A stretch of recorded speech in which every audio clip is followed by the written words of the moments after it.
अनुभव किए बिना, जब तक आपने देखा नहीं है, जब तक आपने जाना नहीं है, जब तक परमेश्वर को पहचान नहीं है, जब तक आपने ये सारी चीजें समझी नहीं है, बिन जाने ना होए प्रीति। तो अगर परमेश्वर से प्यार करना है तो पहले परमात्मा को देख तो लो जिससे प्यार करना है। परमात्मा का आपको पता नहीं है तो प्यार किससे करोगे? परमात्मा का आपको ज्ञान नहीं है तो कैसे समझोगे कि परमेश्वर क्या होता है? तो इसलिए बिन जाने ना हो प्रीति, बिना जान पहचान के कभी भी प्यार नहीं हो सकता है। होगा तो एक तरफा हो जाएगा, और एक तरफा प्यार आपको पता ही कैसा होता है, पता है ना?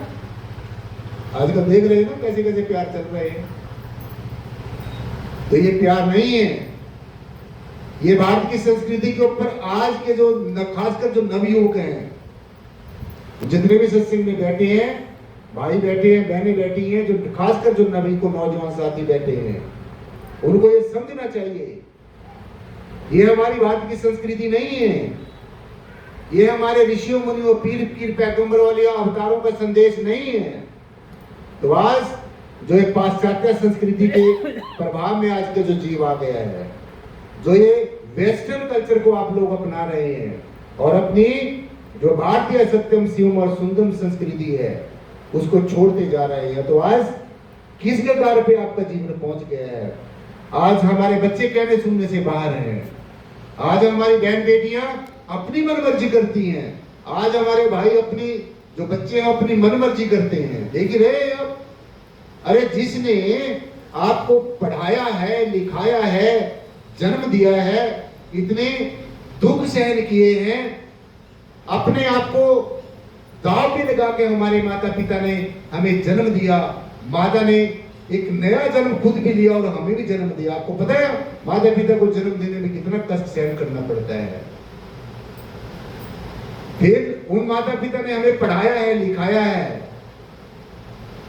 आप चाहे उन्हें कितने भी दुख संकट सहन किए हो, लेकिन हम सबको काबिल बनाया है, पढ़ाया लिखाया है।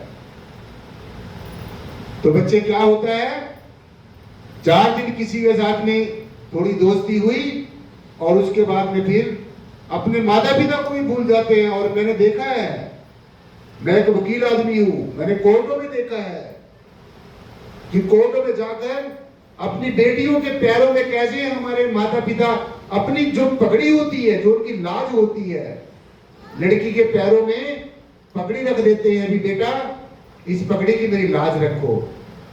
लेकिन पता नहीं क्या वो भूत सवार हो जाता, कोई और प्यार व्यार नहीं होता है ये। तो मैंने ऐसा देखा है कि लड़कियां क्या करती हैं, हमारी बेटियां क्या करती हैं, उस पगड़ी को भी ठोकर मार देती हैं। तो अरे भारत के लोगों, ये भारत की बहन बेटियों, भाइयों, ये समझो अच्छे तरीके से तुम क्या कर रहे हो, किस दिशा में जा रहे हो। तो आज के सत्संग का यही संदेश है। आप भक्ति थोड़ी कम कर लो, काम चल जाएगा। पूजा पाठ कम कर लो, काम चल जाएगा। लेकिन जो ये हमारी जो संस्कृति, जो सत्यम शिवम और सुंदरम संस्कृति है, जो गुरु और शिष्य की जो परंपरा है, आज देखो कैसी होती जा रही है। मुझे नहीं लगता कोई शिष्य को अपने गुरु के ऊपर विश्वास होगा। शिष्य आगे भाग रहा है, हम देखते हैं ना, ये शिष्य ये सोच रहा है बस अब गुरु की भी कोई जरूरत नहीं है। लेकिन ये ध्यान से सुन लो, तुम कुछ भी बन जाओ, सदगुरु के बिना काम चलने वाला नहीं है। तो बेटियां हमारी उसको पगड़ी को, जो हमारे पिता की, हमारे माता पिता की जो शान होती है, उसको भी ठोकर मार देती है। और यहां तक मतलब बात पहुंच जाती है, मुझे बड़ा ताज्जुब होता है और मुझे बड़ी रोना भी आता है इस बात के ऊपर कि हमारे ऋषियों मुनियों की, मनीषियों की जो संस्कृति थी, जो अनेकों सिद्धांत बनाए थे, अनेकों जो पूजा पद्धतियां बनाई, गुरु शिष्य की परंपरा को बनाया, जो हैरानी तो तब होती है कि हमारी बहनें बेटियां अपने माता पिता को ही पहचानना बंद कर देती हैं और ये कह देती है कि मैं तो उनको जानती नहीं है। उल्टा अपने भाइयों के ऊपर, अपने माता पिता के ऊपर, उनके ऊपर भी उल्टा क्या कहते हैं, केस दर्ज हो जाता है, जिनको मुझे जान से खतरा है। अरे जिन्होंने तुम्हें पाला है, जिन्होंने तुम्हें इतना प्यार से पाला है, इतना पढ़ाया है, लिखाया है, आज तुम उनको दरकिनार कर रहे हो, आज तुम उनको भूल गए हो। आज तुम्हें 4 दिन किसी लड़के के साथ में घूम के फिर के आज तुम्हें वो लड़का ज्यादा प्रिय हो गया है, अपने माँ बापों की, अपने घर वालों की, अपने रिश्तेदारों की, समाज की कोई परवाह नहीं है। तो इसलिए जितनी बहन बेटियां यहाँ पर बैठी हैं, भाई बैठे हैं, खासकर नौजवान जो लोग बैठे हैं, अपने माता पिता की कदर करनी है। जो माता की, पिता की और गुरु की कदर नहीं करता तो उसका भाई ना लोक सुखी हो सकता, ना परलोक सुहेला हो सकता है। तो जैसे जैसे हमारी बहन बेटी ऐसे जो करती है, भाई हमारे करते हैं, बच्चे ऐसे करते हैं, हम देखते हैं कि 4 महीने शादी को फिर कोर्ट में खड़े हो जाते हैं जाके, हमारे तो तलाक करा दो जी, दिल नहीं मिले जी इनको तो।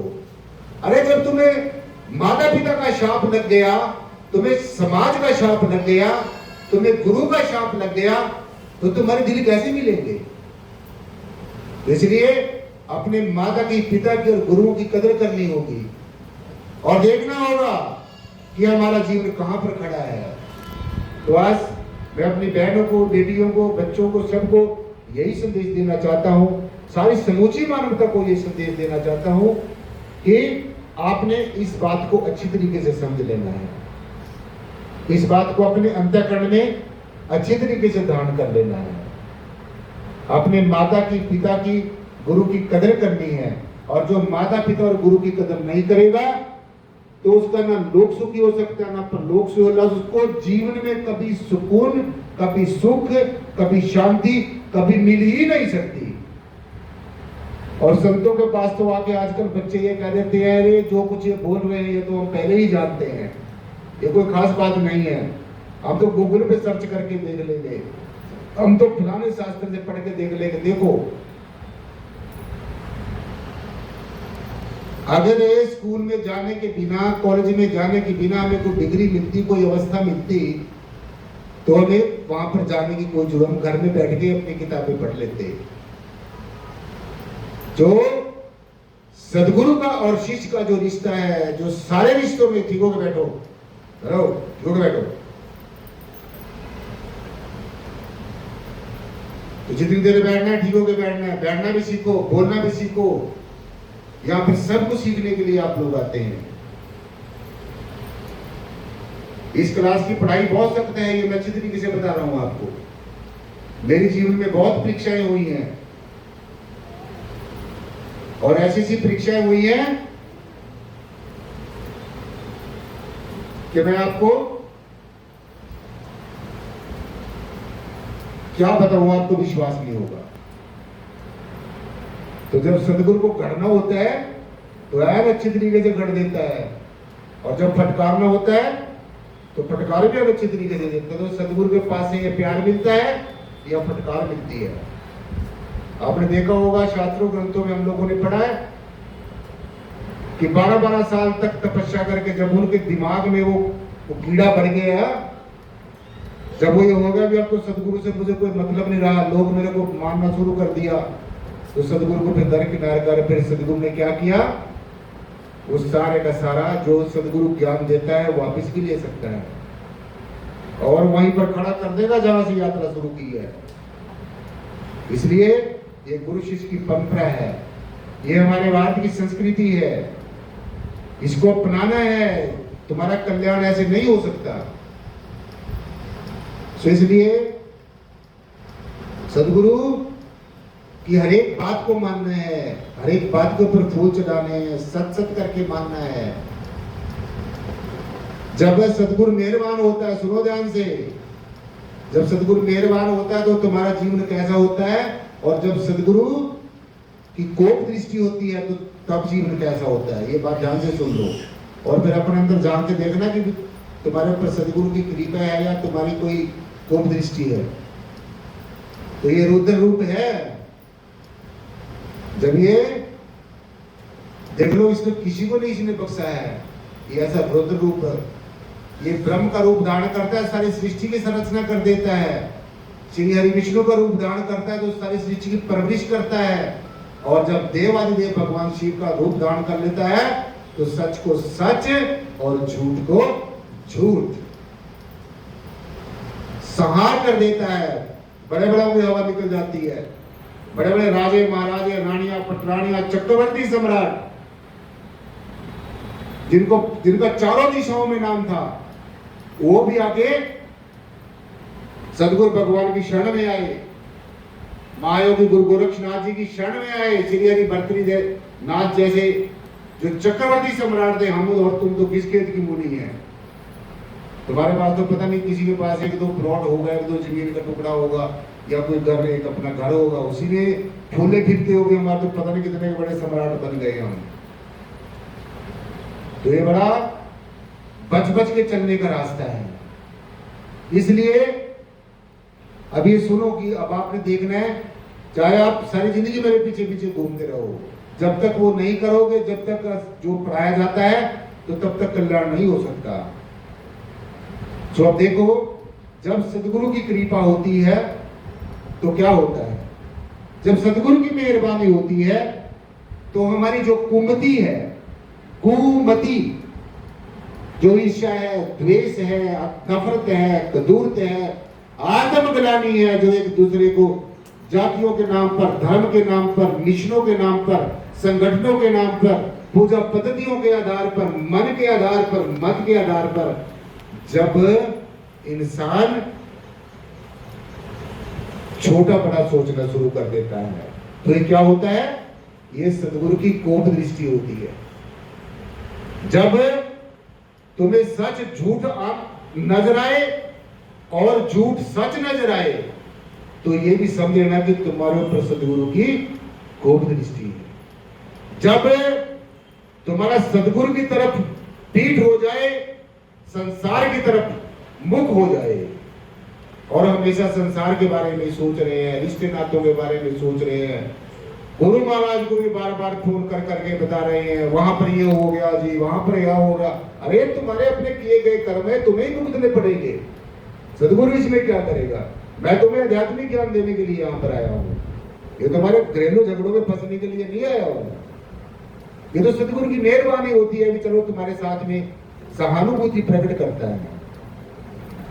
तो जब सच झूठ नजर आना शुरू हो जाए, झूठ सच आना शुरू हो जाए, जब संसार की तरफ तुम्हारा मुख हो जाए, निराकार की तरफ तुम्हारी पीठ हो जाए, तो समझो तुम्हारे ऊपर परमेश्वर की, सदगुरु की कोप दृष्टि है। परमात्मा में सदगुरु में कोई फर्क नहीं होता। ये निराकार ब्रह्म, ये परमात्मा इस सदगुरु का रूप धारण करके, संतों का रूप धारण करके हमारे बीच में आता है।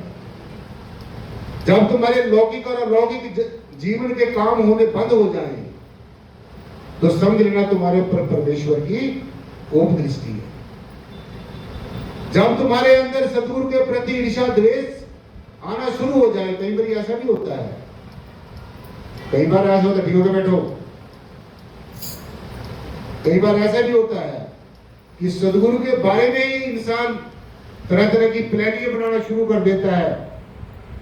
यार ये जब तक सदगुरु मेरे सामने रहेगा ये तो वैसे निपटता रहेगा, या तो यहां से भाग जाना चाहिए या फिर इसी को ही सबक सिखाना चाहिए। फिर तरह तरह की आज देखते ना, गुरुओं के प्रति चेले जो है कैसे कैसे प्रपंच रचते हैं, साजिशें रचनी शुरू कर देते हैं। तो अगर तुम्हारे अंदर ऐसी बात आए तो समझ लेना फिर भी सदगुरु की, परमात्मा की तरफ पर कोप दृष्टि, और तुम्हारा कल्याण नहीं हो सकता फिर ऐसी दृष्टि से। जब तुम्हारा सदगुरु की शरण में आने को मन विचलित रहे, वहां नहीं जाना है, वहां पर तो गुरुजी हमें और उल्टा खिंचाई करने शुरू कर देते हैं। तो भाई मैं भी मजबूर हूं ये कहने को कि मुझे आपकी शक्लों की तरफ देखकर मुझे ऐसे लगता है कि आप अपने संसारिकता में ही ज्यादा फंसे हो, आपका ध्यान ही नहीं है इधर। तो जब वो दृष्टि होती है, और सुनो, तो रिश्ते नाते सगे संबंधियों की तरफ आपकी जकड़ पकड़, आसक्ति, आकर्षण ये ज्यादा हो जाएगा, उन्हीं में फंसे रहोगे। तो ये भी तुम्हारे ऊपर कोप दृष्टि है। तुम्हारा ना पूजा करने को मन करेगा, ना पाठ करने को मन करेगा, सुमन करने की तो बात बहुत दूर की रही है। तो ये भी तुम्हारे ऊपर कोप दृष्टि है। जब तुम्हारे पास ये ज्ञान लुप्त होना शुरू हो जाए, ये ज्ञान लुप्त होना शुरू हो जाता है, तो ये भी कोप दृष्टि है। जब आप भागना, दूर दूर भागना शुरू कर दो, सदगुरु के आदेश उपदेश की पालना करनी मना कर दो, तो ये भी कोप दृष्टि है। और ये सारी बातें होने के साथ साथ में जीवन में कल्याण होने वाला नहीं है। सुरक्षित तरीके से समझ लेना है। तो अब ये समझना है, जब तुम्हारे ऊपर सदगुरु की दया हो, अच्छी दृष्टि हो, तो तब क्या होता है, तुम्हें हर समय सदगुरु याद आता रहेगा। अगर सदगुरु की तुम्हारे ऊपर दया दृष्टि होगी, मेहरबानी होगी, सदगुरु को तुम याद भी ना करो फिर भी तुम्हारे याद ही आता रहेगा, बार बार कुरेदता रहेगा, तुम्हें स्वप्न में भी तुम्हें सोने नहीं देगा, बंदगी करने के लिए, इबादत करने के लिए प्रेरणा देता रहेगा। ये तुम्हारे ऊपर सदगुरु की दया मेहर है। जब सदगुरु को हम बेशक भूलने की भी कोशिश करें फिर भी याद आता रहे, कई बार होता है ऐसा, हम देखते हैं कई शिष्य होते हैं भैया, बस सदगुरु भगवान के ना तो सत्संग में जाना है, ना उनकी बात को मानना है, ना उनकी किसी भी तरीके की आज्ञा का पालन करना है, फिर देखते हैं सदगुरु क्या करेगा। लेकिन अगर सदगुरु ने भी कसम खाई हो कि तेरे को बेटा सुधारना ही सुधारना है, तो फिर वो कितना भी भागता रहे, फिर भी उसकी जो क्या कहते हैं सक्रिय है, जो उसके पेच है, वो सदगुरु टाइट करता ही रहता है। तो अगर ऐसा होता है, सदगुरु को हम भूलना भी चाहे फिर भी याद आता रहता है, चाहे हम कहीं भी जाते फिर भी याद आता रहता है, और हमारा मन करता है कि हम सदगुरु के साथ बात नहीं कर रही है, लेकिन फिर भी सदगुरु सारा छाती पे चढ़ के बैठा रहता है हर समय। तो ये ऐसी अगर प्रवृत्ति होती है तो ये समझ लेना चाहिए कि सदगुरु की हमारे ऊपर दया नहीं है। हमें आत्म दृष्टि दी है सदगुरु ने, ज्ञान दृष्टि दी है, तत्व दृष्टि दी है, तो ये सदगुरु की मेहरबानी है। एक गुरुमुख होता है, एक मनमुख होता है। तो जब कोप दृष्टि होती है और जब दया दृष्टि होती है, मैंने दोनों दृष्टियां बता दी। अब आपने अपने अपने घर जाके देखना है। आज का सत्संग जो है वो मैं यूट्यूब पे भी डालूंगा, फेसबुक पे भी डालूंगा, सुन भी लेना है। और आप किस कतार में खड़े हो, किस श्रेणी में आते हो, तो वो भी देखना है। सो मनमुख का और गुरुमुख का यही फर्क होता है। मनमुख क्या करता है, पहले सोच बोलता है, फिर बाद में सोचता है अरे अरे अरे ये क्या बोल दिया। और गुरुमुख पहले सोचता है, बाद में बोलता है। तो this is the difference between a manmukh and a gurmukh. ये दोनों में फर्क है। तो आपने देखना है, अभी आप मनमुख हो या गुरुमुख हो, आपने सोचना है।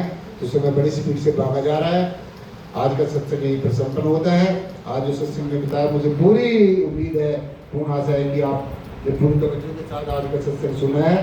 और आज के जो आपको ज्ञान उपदेश पढ़ के सुनाया गया है, ये आपने अपने घर में भी पढ़ना है और इसके ऊपर चलने का भरसक प्रयास करना। देखो भाई, ये पेपर तो पास करना ही पड़ेगा, इसके लिए कोई माफी नहीं है, इसके लिए कोई भी गुंजाइश नहीं है, इस दरबार में तो बिल्कुल नहीं है। ये तो पेपर पास करना ही पड़ेगा। अगर आप परमेश्वर के साम्राज्य में प्रवेश होना चाहते हैं, अगर आप सदगुरु की दौलतों का पात्र बनना चाहते हैं, तो आप आज का सत्संग यहीं पर संपन्न होता है। शासन जी प्यार से बोलना जी, और प्यार से बोलना जी, प्यार और सत्कार के साथ बोलना जी। शासन जी प्यार से बोलना जी। जो बोले तिस बलिहार सदगुरु शहंशाह बूटा सिंह जी महाराज की। जो बोले तिस बलिहार सदगुरुदेव मेहताब सिंह जी महाराज की। जो बोले तिस बलिहार सदगुरुदेव लक्ष्मण सिंह जी महाराज की। जो बोले तिस बलिहार सदगुरुदेव प्रीतम नाथ जी महाराज की। जो बोले तिस कल्याण। बोलो सर्व संत समाज की। सत्संग जी प्यार से बोलना जी, और प्यार से बोलना जी। सत्संग जी प्यार से बोलना जी। अब